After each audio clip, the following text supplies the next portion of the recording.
The gravel crunched beneath Jessamy Thorne's boots as she walked away from Pemberton House. She did not run. She did not look back. She simply walked, her traveling cloak pulled tight against the autumn chill, her small leather satchel pressed against her hip like a shield. Behind her, candles still blazed in every window. Music still drifted from the ballroom, where 200 guests celebrated an engagement that no longer existed. Her engagement, her future, her carefully constructed life, collapsing like a house built on sand. The October wind bit through her cloak, but Jessamy barely felt it. She was too focused on putting one foot in front of the other, too determined to maintain the composure that had carried her through the last impossible hour. She had found the documents at 7:30. Aldrich had sent her to his study to fetch his pocket watch, a small errand before they rejoined the party. She'd opened the wrong drawer by accident, searching for the watch, and her fingers had brushed against papers that bore her name. Certification of lunacy. The words had blurred before her eyes. She'd read them twice, 3 times, certain she was misunderstanding. But the language was precise, clinical, devastating. Upon marriage, Aldrich Pemberton would assume control of his wife's inheritance, her estate in Wiltshire, her mother's jewelry, her father's shipping investments. And within 6 months, his wife would be committed to Thornhaven Asylum for treatment of feminine hysteria and delusions. The physician's signature was already in place. The asylum director's seal gleamed red as blood. Aldrich had planned everything. The courtship, the proposal, the wedding scheduled for December. All of it designed to gain legal control of her fortune before disposing of her in a madhouse where no one would believe her protests. Jessamy had stood in that study, holding proof of her own planned destruction, and felt something inside her turn to iron. She had not screamed. She had not confronted him. She had tucked the documents into her satchel, her only proof of what he'd planned, then walked calmly to the ballroom, found Aldrich laughing with his friends, and told him quietly that she could not marry him. "Excuse me?" His smile had faltered. "The engagement is ended. I wish you well." She had removed the ring from her finger and placed it in his palm. "Please extend my apologies to your mother for the disruption to her party." Then she had walked out. Through the stunned silence, past the whispered questions, down the grand staircase, and out into the night. Now the Pemberton estate was a glow of lights behind her, growing smaller with every step. The road stretched ahead, dark and empty. The nearest village was 8 miles away. She had no carriage, no escort, and perhaps 40 pounds in her satchel alongside the damning papers. She had nothing except the truth, her only evidence, and her own 2 feet. And Marjorie, her 17-year-old sister, safely tucked away at Harrington Academy in Bath, the only family Jessamy had left since their parents' deaths. Whatever happened tonight, Jessamy had to survive for her. What will you do now? The question circled her mind like a carrion bird. Aldrich would be furious. By morning, he would spin the story to his advantage. The unstable bride who fled in the night, overcome by nerves. The fortune-hunting orphan who showed her true colors. He would destroy her reputation before she could speak a word against him. And who would believe her? An unmarried woman with no family connections, accusing the son of Lord Pemberton of conspiracy to commit her to an asylum. She would be laughed out of every drawing room in England. The crunch of gravel was the only sound in the darkness. Jessamy's throat tightened, but she refused to cry. Crying solved nothing. Crying was what weak women did while powerful men decided their fates. She was 3 miles from Pemberton House when she heard the carriage. The rumble of wheels and hoofbeats came from behind her, moving fast. Jessamy stepped to the edge of the road, pressing herself against the hedgerow. Probably guests leaving early, or perhaps Aldrich had sent someone after her. Her fingers found the small knife in her satchel. She was not entirely without defenses. The carriage was black, gleaming even in the moonlight, pulled by 4 matched horses that moved like shadows. It should have passed her without slowing. It did not. The driver reined the horses to a stop directly beside her. The carriage door opened, and a man's voice cut through the darkness. "Miss Thorne, I presume?" Jessamy's blood turned to ice. He knew her name. "Who's asking?" A figure emerged from the carriage, tall and broad-shouldered, his features sharp in the moonlight. Dark hair, darker eyes, a face that looked carved from granite and old secrets. Someone who's been waiting for a woman brave enough to walk away from Aldrich Pemberton. He extended a gloved hand. "My name is Theron Vane, and I believe we have enemies in common." Jessamy did not take his hand. She had learned, in the space of one evening, that trusting well-dressed men with smooth voices led to commitment papers and stolen fortunes. This one might be worse than Aldrich, or he might be her only chance of survival. She had no way of knowing which. "You've been watching the Pembertons," she said. It wasn't a question. "For 3 years. Theron Vane lowered his hand, unbothered by her refusal. "You're the 5th woman Aldrich has courted. The other 4 are either dead, institutionalized, or vanished entirely. Their fortunes, however, remain very much accounted for, in Pemberton family coffers." The words hit Jessamy like stones. 5th. She was the 5th. "You have proof of this?" "Pieces, fragments. Enough to know the pattern, not enough to break it." His eyes studied her with an intensity that felt like being read. "Until tonight. Until you. What makes me different? You walked away." Something that might have been respect flickered across his face. "The others didn't see the trap until it closed. You saw it and chose the road instead, even knowing you'd lose everything." He gestured toward the empty darkness stretching before her. "That road leads nowhere, Miss Thorne.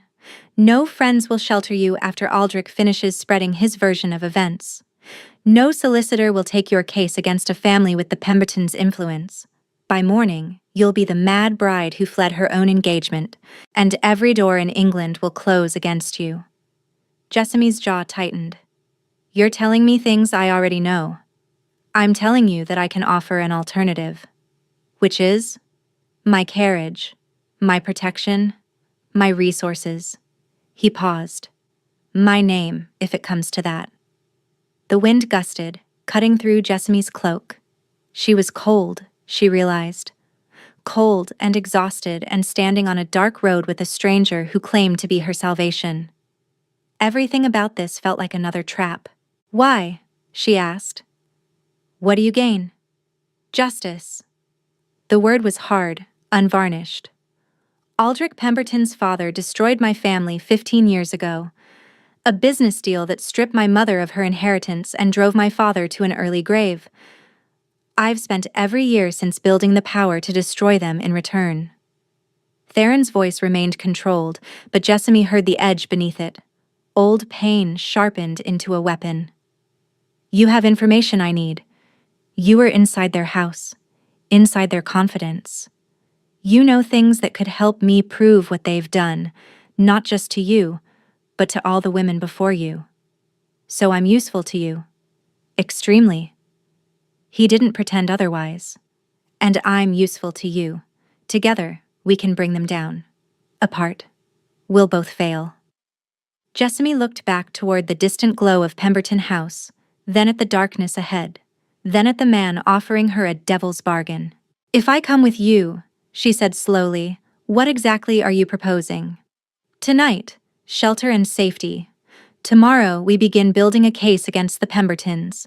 You tell me everything you know, everything you saw, every detail that seemed insignificant. I provide resources, investigators, legal protection." "And the name you mentioned? Your name?" Theron was quiet for a moment. "If it becomes necessary for your protection, I'm prepared to offer marriage. A strategic alliance. Nothing more. It would make you untouchable. The Duchess of Ashworth. Beyond any accusation Aldrich could level against you." Duchess. The word hung in the air between them. Jessamy almost laughed. An hour ago, she'd been engaged to a viscount's son. Now a duke was proposing a marriage of convenience on a dark country road. "You don't know me," she said. I could be lying about everything. I could be working with the Pembertons. You could be. Theron tilted his head slightly. But you're not. I've had people watching that house for months. I know what Aldrich is. And I know the look of a woman who's just realized the man she trusted planned to destroy her. Jessamy's throat tightened. She hated how accurately he'd read her, hated feeling so exposed before a stranger. I want your word, she said, that if I help you, you'll pursue justice for the other women, not just revenge against the family, justice for everyone they've harmed. Something shifted in Theron's expression, surprise perhaps, or reassessment. You're negotiating terms while standing alone in the dark with no alternatives. I'm negotiating because I won't be anyone's weapon without knowing what I'm fighting for. Jessamy held his gaze. Do I have your word? The silence stretched. Then Theron Vane extended his hand again. You have my word. Justice for all of them.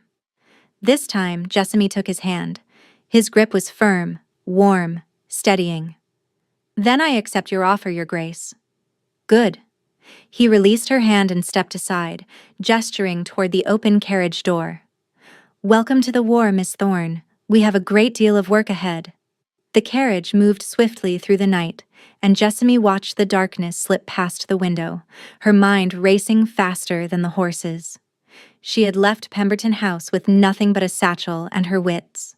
Now she sat in a duke's carriage, wrapped in a blanket his driver had provided, traveling toward an estate she'd never seen to begin a war she didn't fully understand.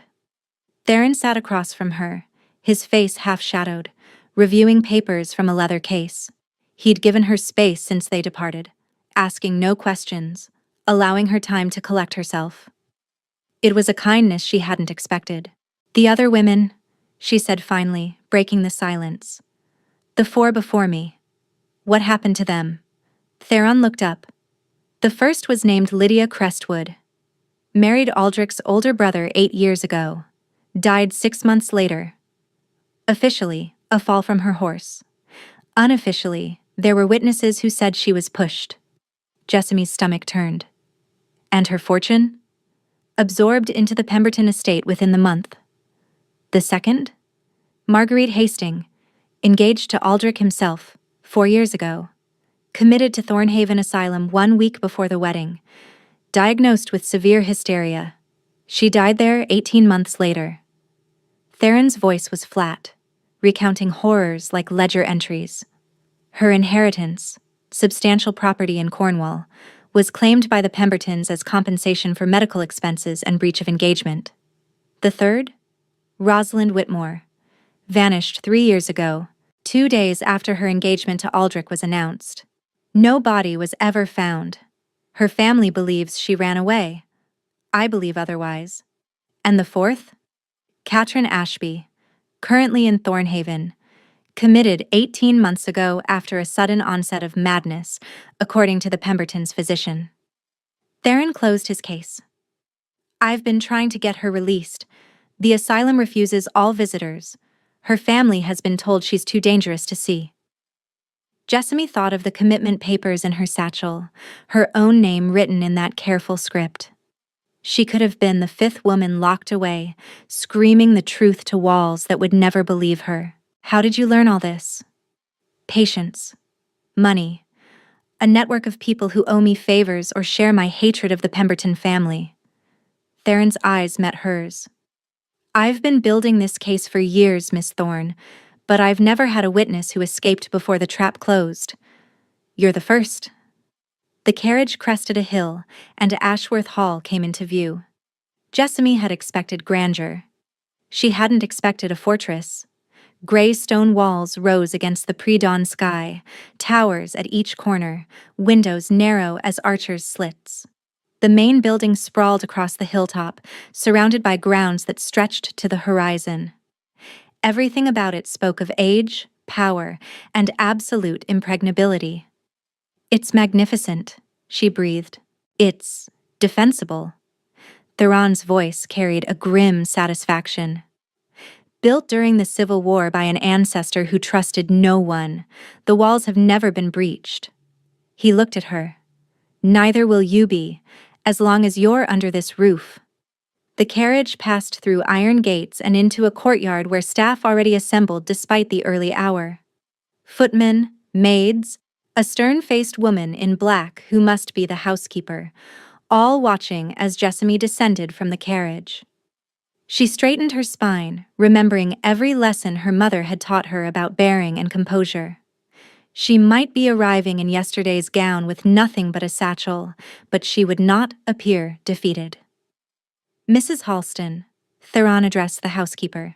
This is Miss Jessamy Thorne. She'll be staying indefinitely. She requires rooms in the East Wing, a lady's maid, and complete discretion from all staff. No one outside this household is to know she's here. Is that clear? Perfectly, Your Grace. Mrs.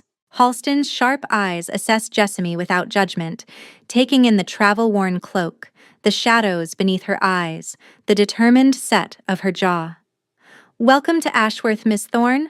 I'll see to your comfort personally. Thank you, Mrs. Halston. The housekeeper led Jessamy through corridors of dark wood and stone, past portraits of ancestors who watched with painted suspicion, up a grand staircase to the East Wing. The rooms she entered were larger than her entire childhood home: a sitting room with a fireplace already blazing, a bedroom with a four-poster bed, a dressing room, a private bath. The Duke has instructed me to have a seamstress call tomorrow, Mrs. Halston said, moving efficiently through the space. You'll need appropriate clothing. He's also arranged for tutors, etiquette, and household management. Everything required for your new position. My new position? Mrs. Halston paused at the door. The Duke does not make impulsive decisions, Miss Thorne. If he's brought you here, he has a plan, and that plan requires you to become someone the Pembertons cannot dismiss or destroy. Her expression softened slightly. Rest now. Tomorrow, your transformation begins. After the door closed, Jessamy sank onto the edge of the bed. 24 hours ago, she'd been preparing for her engagement ball, believing she'd found security and, perhaps, even love. Now she sat in a duke's fortress, preparing for a war against the family that had planned to steal everything from her. She thought of Aldrich's face when she'd returned his ring, the flash of something dark beneath his charming exterior. He would come for her, she knew. Once he learned she'd survived, once he realized what she might reveal, he would not rest until she was silenced. But he thought she was alone. He thought she was powerless. He didn't know about Ashworth Hall. He didn't know about Theron Vane. He didn't know that the woman he'd planned to destroy had just become his most dangerous enemy. Jessamy closed her eyes and let herself feel, just for a moment, the weight of everything she'd escaped and everything that lay ahead. Then she opened them, stood, and began to prepare. The war was just beginning. 3 weeks transformed Jessamy in ways she hadn't thought possible. She learned which fork to use for oysters, how to address a marchioness versus a countess, which topics were suitable for drawing rooms and which would end her social existence before it began. She learned the history of Ashworth Hall, the political alliances Theron had built, the enemies he'd cultivated in his 15-year campaign against the Pembertons, and she learned about the man himself. Theron was exacting, demanding, and utterly without patience for excuses. He drilled her on names and faces until she could identify every member of Parliament who owed debts to the Pemberton family. He made her recite the details of the commitment papers until she could testify without hesitation. He pushed her until she wanted to scream, then pushed harder. But he was also fair. When she mastered a skill, he acknowledged it. When she made mistakes, he corrected without cruelty.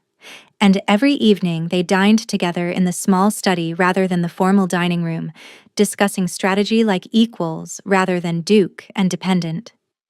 It was during one of these dinners that Jessamy finally asked the question she'd been holding back. "The business deal that destroyed your family," she said, setting down her wine glass. "What exactly happened?" Theron was quiet for a long moment. The firelight carved shadows across his face, making him look older, more worn. "My father trusted Lord Pemberton," he said finally. They'd been friends since university. When Pemberton proposed a joint investment in shipping routes to the Americas, my father committed everything we had. His voice remained even, but Jessamy heard the old wound beneath. The investment was fraudulent. Pemberton had already extracted the capital and hidden it in shell companies. When the scheme collapsed, my father was blamed. He lost everything: the estate, the investments, and his reputation. And your mother's inheritance? Legally seized to cover the debts Pemberton had manufactured. Theron's jaw tightened. She died 2 years later. The physicians called it a fever. I call it a broken heart. Jessamy thought of her own mother, gone these 5 years, and the hollow space that loss had carved in her chest. How old were you? 19. Old enough to understand exactly what had been done to us. Young enough to be powerless to stop it. He looked at her across the table. I swore then that I would spend my life dismantling everything the Pembertons had built. Every alliance, every fortune, every scrap of respectability they'd stolen from families like mine. And now? Now I have the resources, the connections, and the evidence. His gaze held hers. What I lacked was a witness who'd seen inside their current operations. Someone who could prove they haven't changed, that Aldrich is continuing his father's legacy of destruction. Someone like me. Exactly like you. Jessamy absorbed this. She'd known she was useful to him, but hearing the full scope of his vendetta made her understand the weight of what she'd agreed to carry. I want to see the evidence you've gathered, she said. All of it. If I'm going to testify against them, I need to understand the complete picture. Something flickered in Theron's expression. Approval, perhaps, or reassessment. Most people in your position would prefer to know as little as possible. Plausible deniability. I'm not most people. Jessamy held his gaze. And I've learned that ignorance isn't protection, it's just a different kind of trap. Theron studied her for a long moment. Then he stood, crossing to a cabinet she'd never seen him open. He withdrew a leather case thick with documents and placed it on the table between them. Everything I have, he said.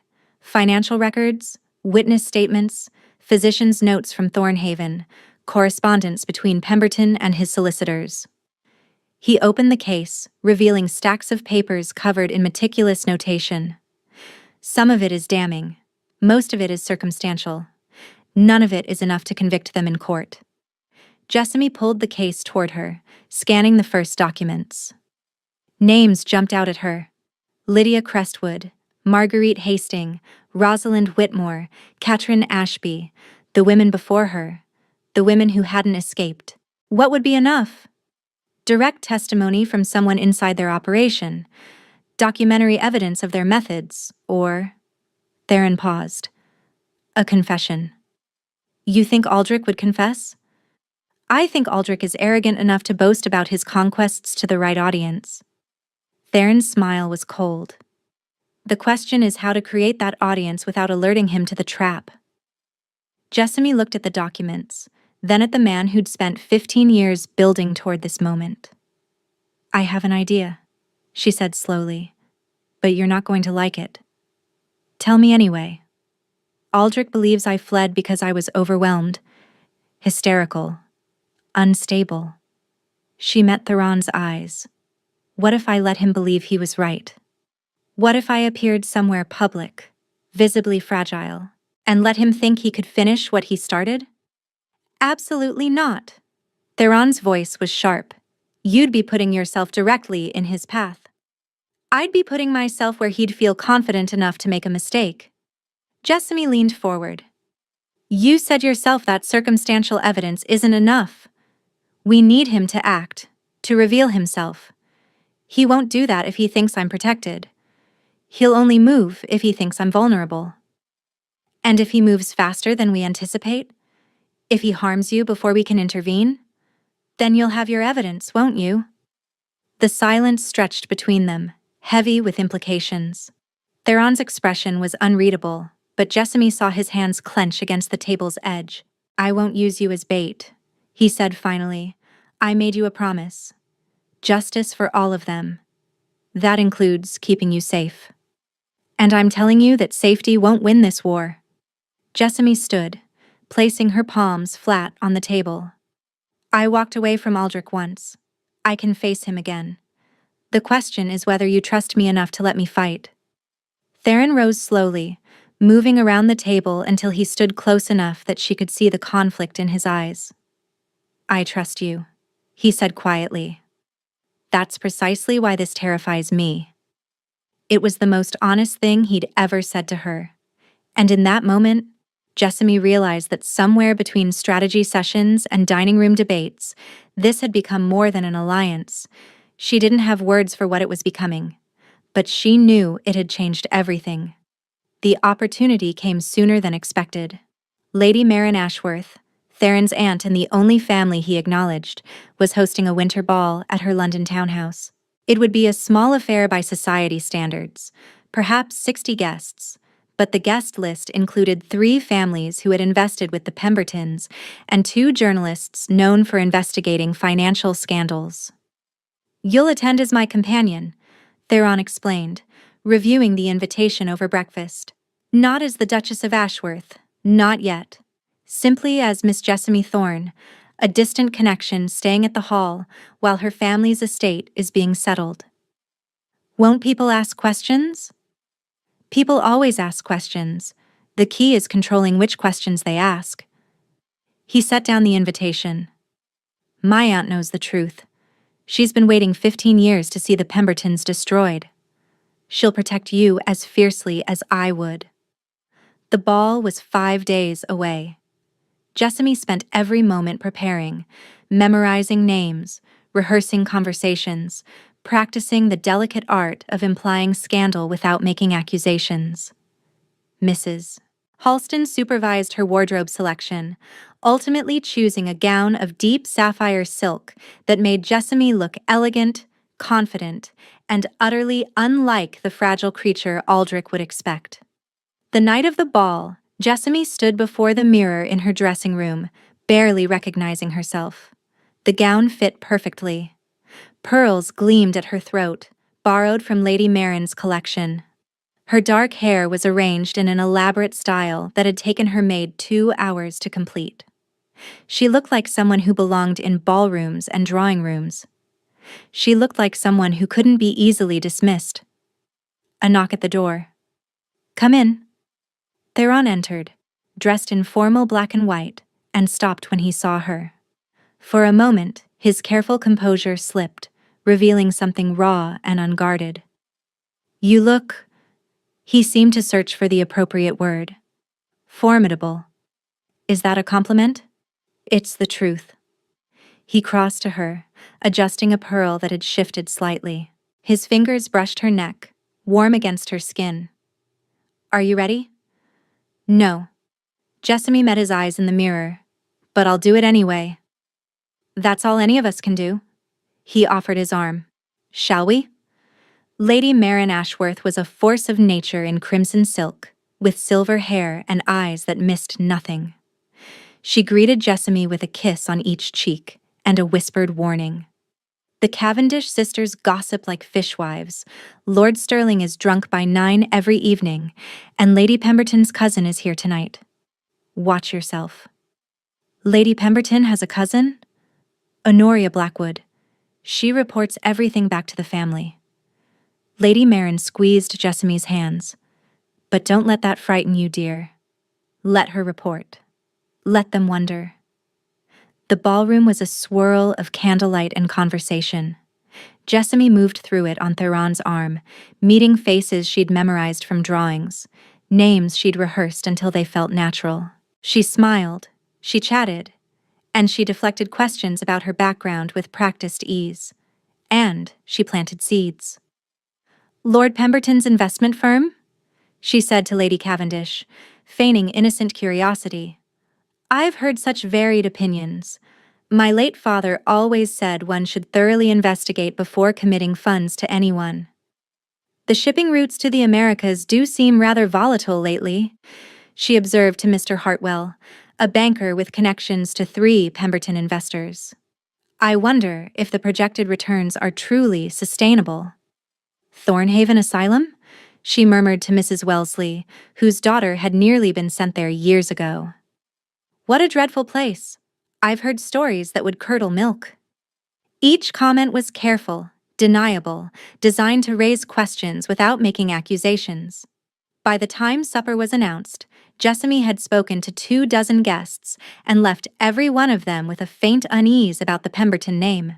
She found Theron near the terrace doors, watching her with an expression she couldn't quite read. "You're a natural," he said quietly. "I'm terrified. You don't show it." He handed her a glass of champagne. "Lady Cavendish is already asking questions about her husband's investments, and Mr. Hartwell mentioned requesting an audit of his accounts. Is that enough?" "It's a beginning." Theron touched his glass to hers. "To first victories."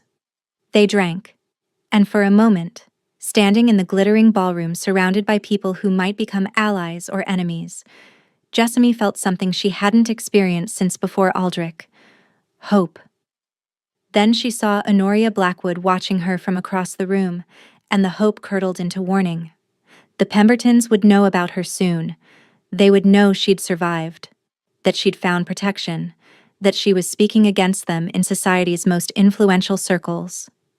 The real battle was about to begin. The invitation arrived 3 days after Lady Marin's ball. Lord and Lady Whitmore requested the pleasure of Miss Jessamy Thorne's company at a weekend gathering at Chelworth Manor. The gathering would celebrate the winter solstice and include distinguished guests from London's most prominent families, including, the invitation noted with poisonous courtesy, Lord Aldrich Pemberton and his parents. Jessamy read the invitation twice, her hand still despite the churning in her stomach. The Whitmores? Rosalind Whitmore's family? The same. Theron's voice was grim. Rosalind was their only daughter. She vanished 3 years ago, and they've never stopped searching. He took the invitation from her hand. "This is a trap, but not for you. Lady Whitmore suspects the Pembertons were involved in Rosalind's disappearance. She's been trying to gather evidence ever since. And she thinks I can help. She knows you escaped what Rosalind didn't." Theron set the invitation on his desk. "The question is whether attending is worth the risk. Aldrich will be there. He'll see you. The pretense of anonymity ends the moment you walk through those doors." Jessamy moved to the window, looking out at the frost-covered grounds of Ashworth Hall. She thought of the commitment papers tucked safely in her traveling case, her name written in that careful script, evidence she would carry until the moment it could destroy him. She thought of Lydia, Marguerite, Rosalind, Catherine, women who'd trusted the wrong man and paid with their lives, their freedom, and their sanity. If Lady Whitmore is gathering evidence," she said slowly, "then we have a potential ally inside the Pemberton circle. Someone with personal motivation to see them destroyed. We also have someone who might be compromised, someone the Pembertons are watching. Then we give them something to watch." Jessamy turned to face Theron. "I've been hiding here for weeks, preparing for a confrontation that keeps getting delayed. But hiding doesn't win wars. You told me that yourself. I also told you I wouldn't use you as bait. You're not using me. I'm choosing this." She crossed to him, standing close enough to see the tension in his jaw. "Aldrich believes I'm weak because I walked away. He believes I'm alone because I had nowhere to go. Let him see that he was wrong on both counts. And if he tries to harm you, then we'll have witnesses. Lady Whitmore, her guests, anyone watching." Jessamy held his gaze. "I won't cower in a fortress while he destroys more women. I walked away from him once. Now I'm going to walk toward him, and I'm going to make him regret every choice he's ever made." Theron was silent for a long moment. Then, slowly, he nodded. "We go together," he said. "I'll accept an invitation as well. Lady Whitmore will understand." "As my escort? As your protection?" His hand found hers, gripping firmly. "And as the man who'll destroy Aldrich Pemberton if he so much as looks at you wrong." The word sent heat through Jessamy's chest, something fierce and protective that had nothing to do with strategy. Theron, don't. His voice roughened. Don't thank me for doing what I should have done years ago. If I'd moved faster, if I'd found evidence sooner, Rosalind might still be alive. Katrin might be free. You might never have been in danger at all. You can't blame yourself for their crimes. I can blame myself for not stopping them sooner. He released her hand, stepping back. This ends at Chelworth, one way or another.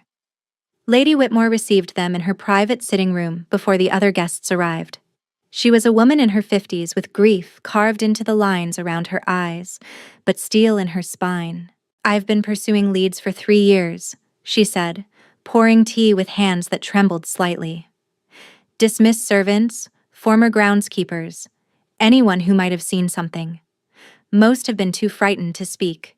But fear fades when powerful families fall.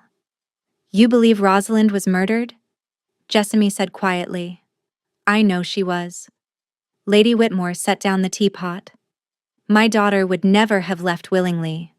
She was planning her wedding, writing letters to her friends, excited about her future. And then she simply vanished, and the Pembertons told everyone she'd had a breakdown. We'll find the truth, Theron promised, whatever it takes. 3 days later, Jessamy sat in Theron's carriage, watching the countryside give way to the manicured grounds of Chelworth Manor. Her stomach was a knot of anticipation and dread, but her spine was straight, her hands were still, and her resolve was iron. Aldrich Pemberton thought she was broken, disappeared, or destroyed. He was about to learn how wrong he was. Chelworth Manor buzzed with activity as guests arrived for the solstice gathering. Jessamy counted at least 30 carriages in the drive, each depositing elegantly dressed lords and ladies who streamed into the great hall like silk-clad rivers. Lady Whitmore greeted them personally, clasping Jessamy's hands with desperate warmth. The Pembertons arrive within the hour, she whispered. Whatever you need, whatever support I can provide, you have it. Theron guided Jessamy through the manor's corridors to their adjoining suites. The rooms were comfortable, tastefully appointed, with windows overlooking the frosted gardens where guests already mingled. Stay visible, Theron instructed, checking the window latches with practiced efficiency. Engage with other guests. Build alliances. But don't confront Aldrich directly until I'm beside you. And if he confronts me first? Then you remember what you are. Theron turned to face her. Not a victim. Not prey. A woman who walked away from him and found something better. The first evening's dinner was an elaborate affair, 40 guests arranged around a table that glittered with crystal and candlelight. Jessamy was seated between Lord Hartwell and an elderly baroness who spent most of the meal discussing her cats. She didn't see Aldrich. His parents were present. Lord and Lady Pemberton holding court at the far end of the table, all smiles and practiced charm. But Aldrich's seat remained empty throughout the first course, then the second. Young Pemberton sends his regrets, Lady Whitmore announced to the table. He's been delayed, but will join us tomorrow. Jessamy felt Theron's gaze from across the table. A warning. Stay alert. The delay means nothing. After dinner, the guests dispersed to the drawing room for cards and conversation. Jessamy circulated, continuing the work she'd begun at Lady Marin's ball. A question here, an observation there, each comment designed to raise doubts about the Pemberton family's sterling reputation. She was discussing investment strategies with Mrs. Hartwell when the drawing room doors opened. Aldrich Pemberton walked in. He looked exactly as she remembered. Golden-haired, blue-eyed, and handsome in the way that concealed cruelty behind charm. He wore confidence like a second skin, greeting guests with easy smiles and warm handshakes. Then his eyes found Jessamy. The color drained from his face. His smile froze. For one perfect moment she watched him realize that the woman he'd planned to destroy was standing in the same room, very much alive, and watching him, with unwavering eyes. Jessamy didn't look away. She held his gaze across the crowded room, letting him see that she wasn't frightened, wasn't broken, wasn't the fragile creature he'd expected her to become. Then she turned back to Mrs. Hartwell and continued her conversation as if nothing had happened. She felt him approaching before she heard his footsteps. "Miss Thorne." Aldrich's voice was smooth, but she heard the edge beneath. "What an unexpected pleasure." Jessamy turned, composing her features into polite neutrality. "Lord Pemberton, I didn't realize you were acquainted with the Whitmores. Old family friends." His smile didn't reach his eyes. "I might say the same about you. Last I heard, you'd left our engagement party rather abruptly. I found the atmosphere stifling. I needed air." "For 3 weeks?" "Fresh air is remarkably restorative." Jessamy kept her voice light, aware of the guests nearby, the witnesses to this exchange. "I feel quite recovered now." "Do you?" Aldrich stepped closer, lowering his voice. "Because I heard you'd taken refuge with the Duke of Ashworth. Curious choice, considering his family's history with mine." "His Grace has been a generous host." "His Grace is using you." The charm stripped away, revealing something cold and calculating. "Whatever he's promised you, whatever revenge he's planning, you're nothing but a weapon to him. When he's finished, he'll discard you just like you planned to?" Jessamy cut him off, her voice barely above a whisper. "I found the commitment papers, Aldrich. I know exactly what you intended." For a moment, his composure cracked entirely. She saw the predator beneath, the man who'd planned to steal her fortune and lock her away to die forgotten. Then he smiled, and the charm resurfaced. "I don't know what you think you found," he said softly, "but making accusations without proof is dangerous. People might think you're unstable." "People might think many things?" Jessamy held her ground. "But I wonder what they'll think when they learn about Lydia, Marguerite, Rosalind, and Katrine. 4 women before me. 4 fortunes absorbed into your family. 4 lives destroyed." Aldrich's jaw tightened. "You don't know what you're talking about." "Don't I?" She leaned closer, matching his whisper. "I'm not alone anymore, Aldrich. And I'm not afraid. So whatever you're planning, whatever you think you can do to silence me, know this. I walked away from you once. I can destroy you just as easily." She turned and walked away before he could respond, her heart pounding, her hands trembling beneath her silk gloves. Theron intercepted her near the terrace doors. "What happened?" "He knows." Jessamy's voice was even despite the adrenaline coursing through her. "He knows I found the papers, and he knows I'm not alone." "Good." Theron's eyes glittered. "Let him be afraid for once. Let him understand what it feels like to be hunted." The next 2 days were a careful dance of observation and maneuvering. Jessamy watched Aldrich watching her. She saw him conferring with his parents in shadowed corners, saw the calculating glances Lady Pemberton cast in her direction, saw the way servants who should have been neutral suddenly seemed to be everywhere she went. They were planning something. She could feel it like a storm building on the horizon.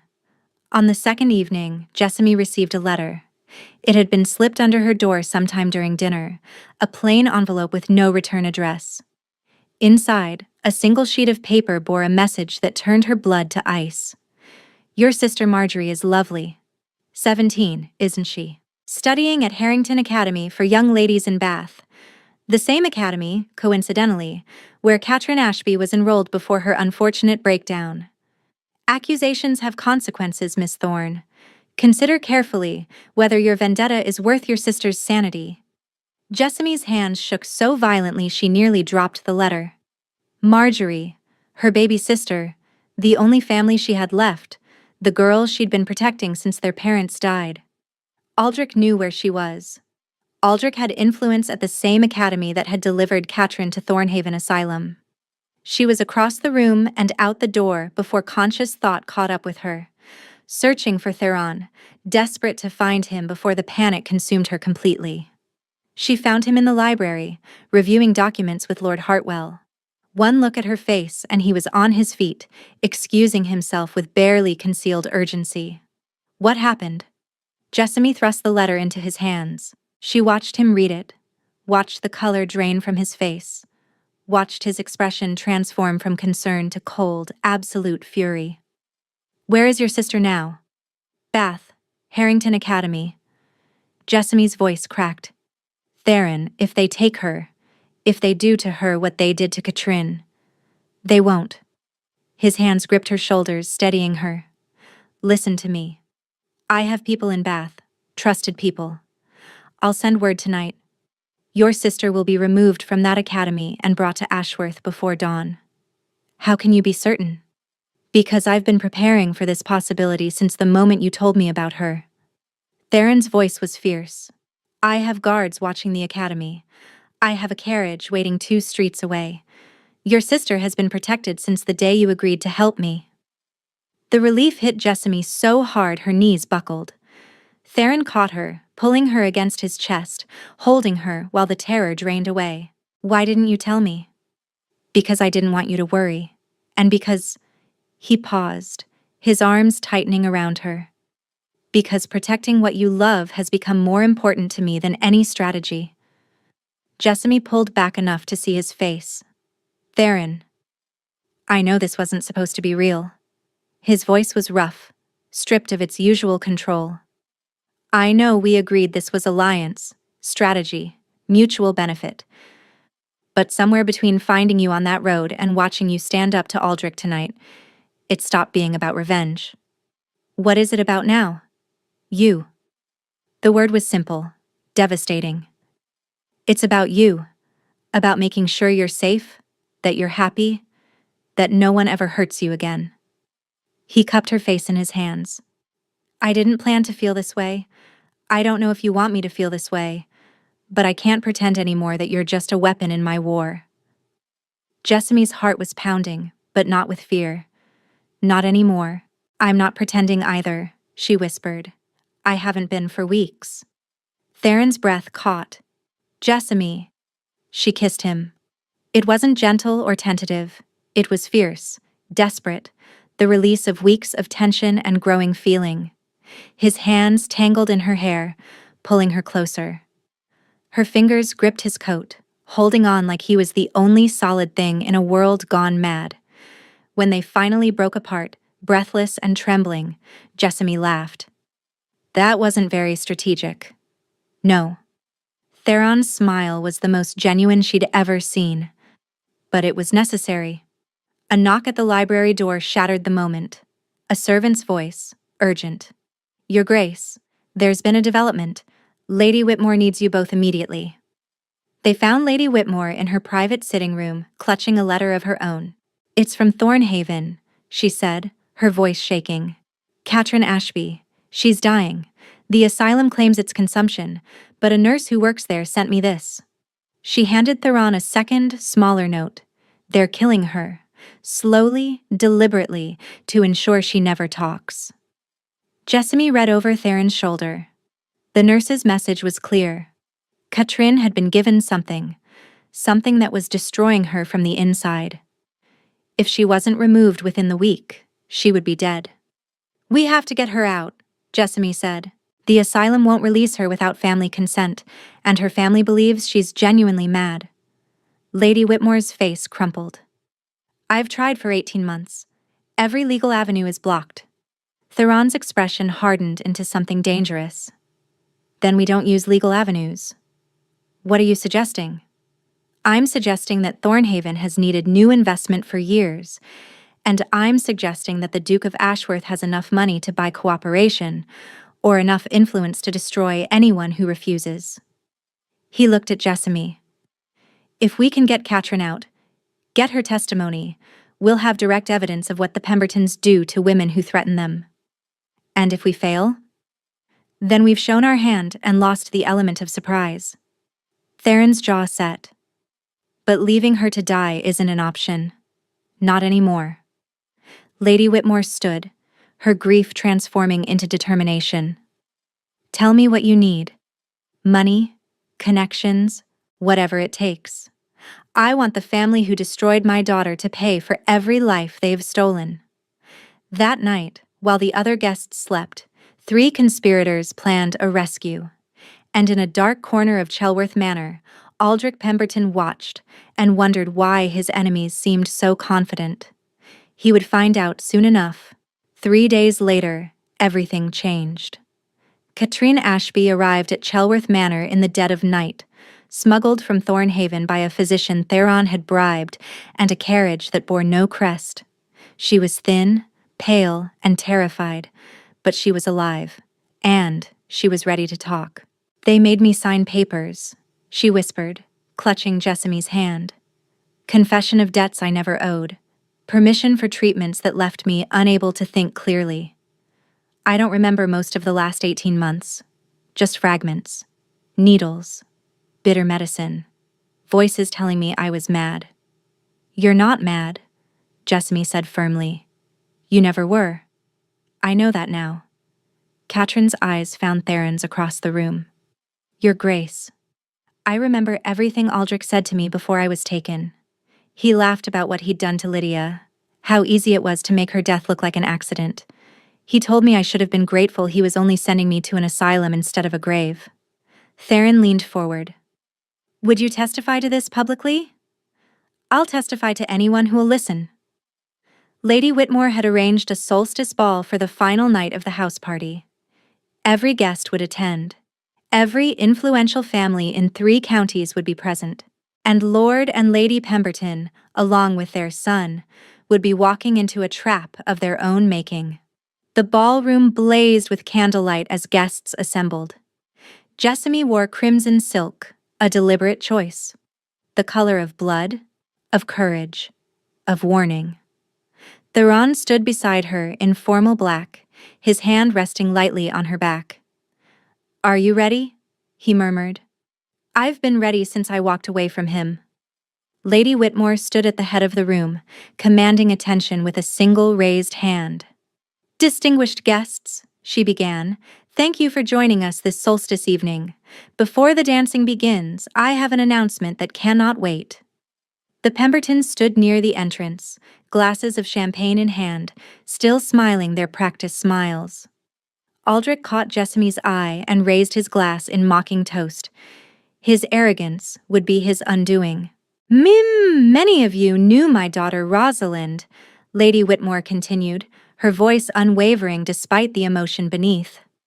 3 years ago, she vanished shortly after becoming engaged to Lord Aldrich Pemberton. We were told she ran away. We were told she was unstable, overwhelmed by the prospect of marriage." Murmurs rippled through the crowd. "We were lied to." Lady Whitmore gestured, and a servant opened a side door. Katrine Ashby entered, supported by a nurse, frail but determined. Gasps erupted from the assembled guests. "This is Miss Katrine Ashby," Lady Whitmore announced. 18 months ago, she was committed to Thornhaven Asylum at the request of the Pemberton family, diagnosed with hysteria, declared legally incompetent, left to die. "This is outrageous!" Lord Pemberton stepped forward, his face purple with rage. "This woman is a lunatic escaped from proper care. Whatever she's told you is the raving of a diseased mind." "Is it?" Lady Whitmore's voice cut like ice. "Then perhaps you can explain why she bears needle marks on her arms from experimental treatments. Perhaps you can explain why the physician who committed her was paid directly from Pemberton accounts. Perhaps you can explain why 4 other women connected to your son have met similar fates." The ballroom had gone silent. Every eye was on the Pembertons. Jessamy stepped forward. "My name is Jessamy Thorne," she said, her voice carrying across the room. 2 months ago, I was engaged to Lord Aldrich Pemberton. The night of our engagement ball, I discovered documents in his study. Commitment papers bearing my name, signed by physicians I'd never met, preparing to have me declared insane so he could claim my inheritance. "Lies!" Aldrich shouted. "She's delusional, just like the others." "Am I?" Jessamy reached into her reticule and withdrew folded papers. "Then perhaps you can explain these. The original commitment documents from your study. Signed, sealed, dated before I ever agreed to marry you." She handed them to Lord Hartwell, the banker, who examined them with widening eyes. "These are authentic," he said slowly.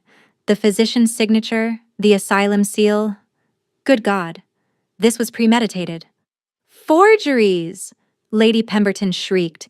This woman is a fortune hunter who— I have testimony from servants in your London household, Theron interrupted, stepping forward. I have financial records showing irregular transfers from the estates of 5 different women, all of whom were connected to your son. I have a dying woman's statement detailing exactly what Aldrich told her before she was committed. His voice was cold as winter steel. And I have a nurse from Thornhaven willing to testify that the Pemberton family paid to have Katrine Ashby poisoned. The room erupted. Guests backed away from the Pembertons as if they carried plague. Lord Hartwell was already conferring with 2 other gentlemen, their faces grave. Lady Whitmore stood watching with tears streaming down her cheeks. This is conspiracy. Aldrich's pretense had collapsed completely. Ashworth has hated us for years. He's manufactured all of this to destroy— You destroyed yourself, Jessamy cut him off. The moment you thought you could treat women like disposable assets. The moment you murdered Lydia and locked away Marguerite and made Rosalind disappear. We just ensured the world would see what you really are. You can't prove, Rosalind. Can't I? Lady Whitmore's voice was terrible in its grief. Because I received a letter yesterday from a groundskeeper at your northern estate, the one you dismissed last spring. He saw a grave being dug in the woods 3 years ago. He saw who was buried there. All color drained from Aldrich's face. She was my daughter, Lady Whitmore screamed. You murdered my child, and you let us believe she abandoned us. Lord Pemberton made a break for the doors, only to find them blocked by footmen. 2 of Lady Whitmore's men seized him before he reached the terrace. Lady Pemberton collapsed against a pillar, all pretense of composure gone, and a magistrate's man took her arm before she could flee. And Aldrich stood frozen, surrounded by the guests he'd once charmed, watching his world crumble as guards closed in around him. The family that had destroyed so many would finally face justice together. The magistrate has been summoned, Theron said quietly. He'll arrive within the hour. I suggest you use the time to make your peace with God. You'll be meeting him soon enough. Jessamy watched them lead Aldrich away, watched the guests surge around Lady Whitmore offering support, watched Katrin weep with relief in the nurse's arms. It was over. After everything, after the cold road and the desperate bargain and the weeks of preparation, it was finally over. Theron's hand found hers. You did it, he said. We did it. She leaned into him, exhaustion and triumph washing through her in equal measure. Justice for all of them. Justice, he agreed, and for the first time since she'd known him, he smiled without reservation. And something more, I hope. 6 months later, Jessamy stood at the window of Ashworth Hall, watching spring sunlight transform the grounds into a tapestry of green and gold. So much had changed since that winter night when she'd walked away from her engagement in silence. The Pembertons were destroyed. Lord Pemberton had died in prison awaiting trial, his heart giving out under the weight of his crimes. Lady Pemberton had fled to the continent after posting bail, where she lived in obscurity on whatever funds she'd managed to hide, and Aldrich had been convicted of 4 counts of fraud, 1 count of conspiracy to commit murder, and 3 counts of unlawful imprisonment. He would spend the rest of his life in a cell smaller than the asylum rooms where he'd condemned his victims. Rosalind Whitmore's remains had been recovered from the northern estate and laid to rest properly. Lady Whitmore had wept at the funeral, but she'd also smiled, knowing her daughter's murder had finally been acknowledged. Katrin Ashby was recovering at Ashworth Hall, growing stronger every day under the care of physicians who actually wanted her well. And Jessamy Thorne had become the Duchess of Ashworth. The wedding had been small, private, witnessed only by Lady Murren, Lady Whitmore, Marjorie, and the household staff who'd become family. No grand ceremony, no society spectacle. Just 2 people who'd found something real in the midst of strategy and revenge. You're thinking again. Theron's voice came from behind her, his arms wrapped around her waist, pulling her back against his chest. I can hear it from across the room. I'm thinking about how different everything is. Jessamy covered his hands with hers. 6 months ago, I was walking down a dark road with nothing but a satchel and my wits. Now you're a duchess with a satchel and your wits. She heard the smile in his voice. Some things don't change. Jessamy turned in his arms, facing him. Do you ever regret it? The way we started? The bargain? The strategy? Using each other? I regret nothing. Theron cupped her face in his hands. Everything that happened brought us here. And here is exactly where I want to be. Even though I'm stubborn and opinionated and refuse to let you make decisions without consulting me, especially because of that. He kissed her forehead. I spent 15 years planning alone. Having a partner, a true partner, is worth more than any revenge. A knock interrupted them. A maid entered with a letter. From Lady Whitmore, Your Grace. She says it's urgent. Jessamy opened the letter, reading quickly. Her eyes widened. There are more women, she said. Lady Whitmore has been investigating other families, other men who use the same methods as the Pembertons. She's found at least 12 cases across England where women have been committed to asylums or disappeared under suspicious circumstances. Theron read over her shoulder. She wants to establish a formal inquiry. She wants to do more than that. Jessamy looked up at him. She wants to create a refuge, a place where women who've escaped can recover, rebuild, testify against their abusers. She wants us to help. For a moment, Theron was silent. Then he smiled. The same dangerous smile he'd worn the night he'd proposed their alliance. It seems our war isn't quite over. Are you disappointed? I'm delighted. He took her hand. I found you on a dark road, walking away from everything you'd lost. You showed me that courage isn't about power. It's about choosing to fight even when you have nothing. He squeezed her fingers. These women deserve the same chance you had, the same chance we can give them. Jessamy thought of herself on that October night, alone, frightened, with nothing but determination keeping her upright. She thought of Katrine, still healing in the room down the hall. She thought of Rosalind, finally at peace. She thought of Marjorie, now safe at Ashworth, and beginning to laugh again. Then let's give it to them. That evening, they sat together in the study, drafting plans for what would become the Ashworth Women's Refuge.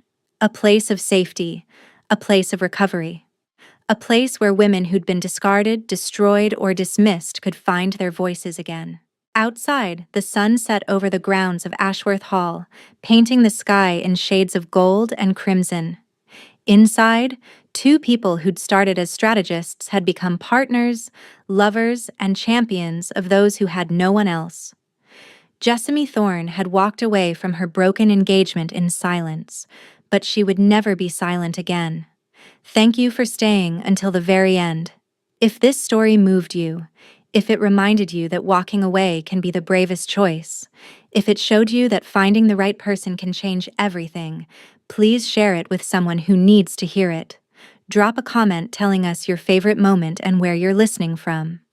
And if you're ready for another story where courage conquers cruelty and love rises from the ashes, subscribe and ring that bell so you never miss what comes next. You're the reason these stories exist.